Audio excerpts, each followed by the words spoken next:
नमस्कार दोस्तों, आप सभी का बहुत बहुत स्वागत है आज की क्लास में। जो समय की कदर करता है, समय उसे सफल कर देता है। इसी सुविचार के साथ आज की क्लास हम शुरू करेंगे। आज हम पढ़ेंगे प्रेजेंट परफेक्ट कंटिन्यूअस टेंस के सेकेंड इंटरोगेटिव सेंटेंस के बारे में। तो चलिए हेडिंग डाल लेते हैं, फिर क्लास शुरू करते हैं। प्रेजेंट परफेक्ट कंटिन्यूअस टेंस के सेकेंड इंटरोगेटिव सेंटेंस परिभाषा यानी डेफिनेशन देख लेते हैं कि हम वाक्य को कैसे पहचानेंगे। तो है जिन वाक्यों में बीच में क्या शब्द या फिर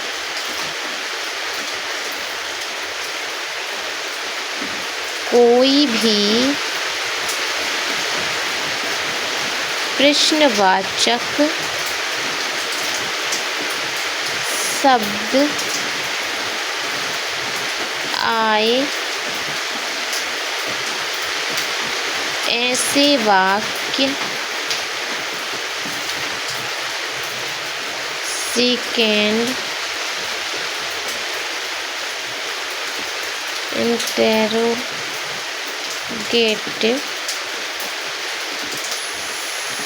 सेंटेंस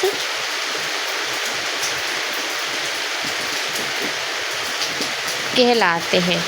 जिन वाक्यों के बीच में क्या शब्द भी आ सकता है या कोई भी प्रश्नवाचक क्यों, कब, कैसे, कहाँ, किसने, ये कोई भी प्रश्नवाचक शब्द आ सकता है, ऐसे वाक्यों को हम फर्स्ट सेकेंड इंटरोगेटिव सेंटेंस कहते हैं।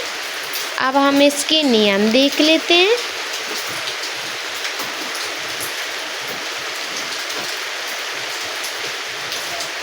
अब हम लिखवा देते हैं नियम हमारे सारे पहले जैसे ही हैं, लेकिन फिर भी हम लिखवा देते हैं, याद रहते हैं। बार बार हम रिपीट करेंगे तो हमें सारे नियम और डेफिनेशन, रूल, एग्जाम्पल और ये चीज़ें याद भी हो जाएंगे। तो नियम है हमारे, रूल हैं। एक वचन कर्ता के साथ हैज बीन लगाते हैं।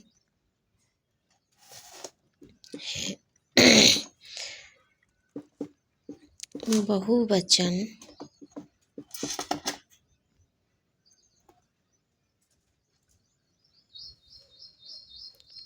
कर्ता के साथ हैव बीन लगाते हैं। थर्ड नंबर है मुख्य क्रिया में आईएनजी लगाते हैं। फोर्थ नंबर है समय के लिए सिंस या फॉर लगाते हैं। फिफ्थ नंबर है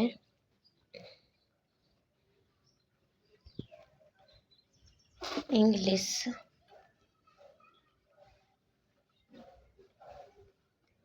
ट्रांसलेट करते समय QUES TION क्वेश्चन वर्ड पहले लिखेंगे। ये हमारे नियम हो गए। अब हम देख लेते हैं सूत्र या मेथड। सूत्र।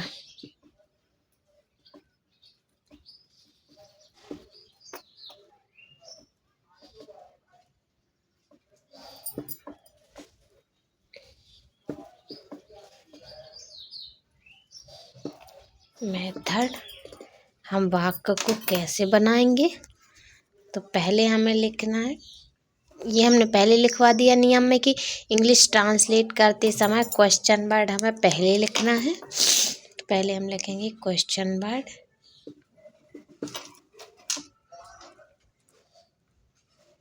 Question word. फिर लिखनी है हमें हेल्पिंग वर्ब। हेल्पिंग वर्ब हमारी दो पार्ट में है, तो हैज या हैव। फिर लिखना है हमें सब्जेक्ट,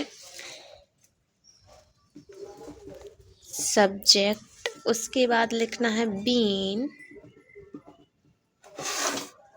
हिंदी में भी लिखवा देते हैं, प्रश्नवाचक शब्द। ये हेल्पिंग वर्ब है हमारी। सहायक क्रिया, फिर कर्ता। ठीक। उसके बाद हमें लिखना है मेन वर्ब,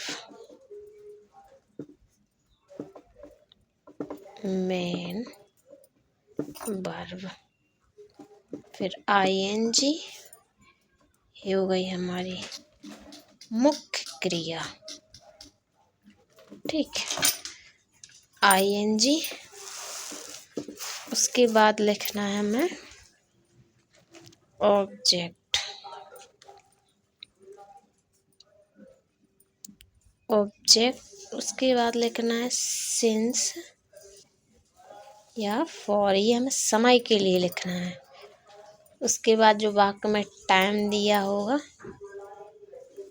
ऑब्जेक्ट यानी कर्म होता है, ये समय के लिए, समय है। ठीक। उसके बाद लिखना है हमें अदर वर्ड, अदर ओ वर्ड यानी अन्य शब्द।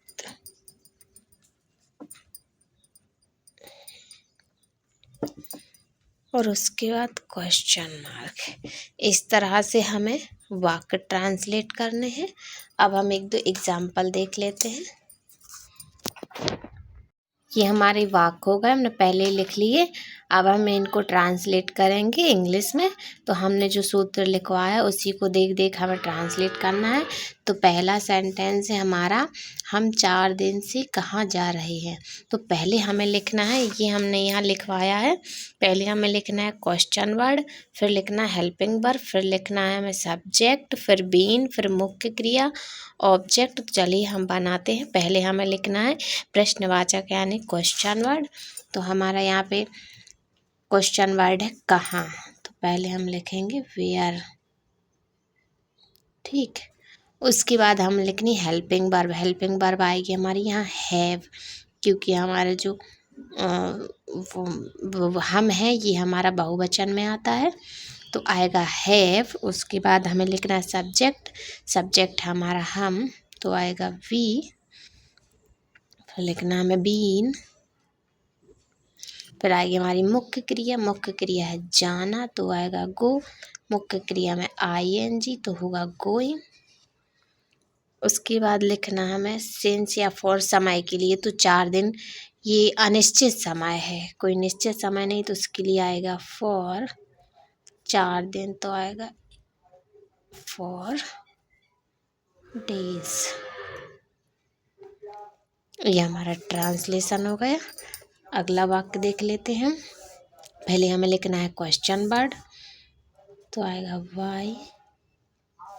फिर हमें लिखना हेल्पिंग वर्ब, हेल्पिंग वर्ब आएगी हमारी हैज, क्योंकि यहाँ एक वचन है। फिर आएगा कर्ता राम, फिर आएगा बीन, मुख्य क्रिया है पढ़ना, तो आएगा रीडिंग REA, मुख्य क्रिया में ING तो हुआ रीडिंग। उसके बाद द अखबार होगा न्यूज़पेपर, न्यूज़ पेपर। उसके बाद लिखेंगे हम सिंस या फॉर समय के लिए, तो सुबह निश्चित समय है तो आएगा सिंस मॉर्निंग, ये एन बना है मॉर्निंग। अगला सेंटेंस देख लेते हैं।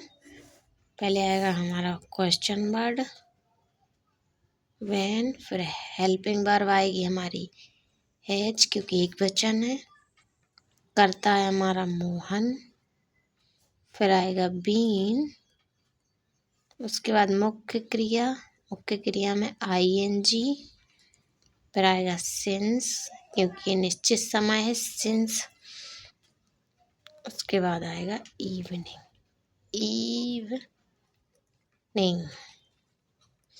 शाम। अगला सेंटेंस है हमारा, पहले क्वेश्चन वर्ड आएगा वाई, एक वचन के साथ हैज, मीना बीन, मुख्य क्रिया है बनाना है की, मुख्य क्रिया में ING, मेकिंग टी। ठीक, उसके बाद निश्चित समय के लिए सिंस और अनिश्चित 3 घंटे अनिश्चित समय है तो आएगा फॉर। उसके बाद आएगा 3 आवर्स, बीते 3 आवर्स, H 3 घंटे और OURS। अगला सेंटेंस है हमारा, सुरेश 1 घंटे से क्या देख रहा है, पहले क्वेश्चन वर्ड तो वाट, फिर आएगा हमारी हेल्पिंग वर्ब तो हैज, फिर आएगा हमारा करता है सुरेश। उसके बाद बीन, मुख्य क्रिया है देना, गिव मुख्य क्रिया में ING तो होगा गिविंग, और 1 घंटा अनिश्चित समय है तो आएगा फॉर 1 आवर्स, HOURS। ये हमारे ट्रांसलेशन हो गए। वीडियो पसंद आई हो तो वीडियो को लाइक ज़रूर कीजिए, हमारे चैनल को सब्सक्राइब कर लीजिए ताकि हर वीडियो आप तक आसानी से पहुँचे। कमेंट में ज़रूर बताइएगा कि वीडियो आप लोगों को कैसी लगती है। Thank you.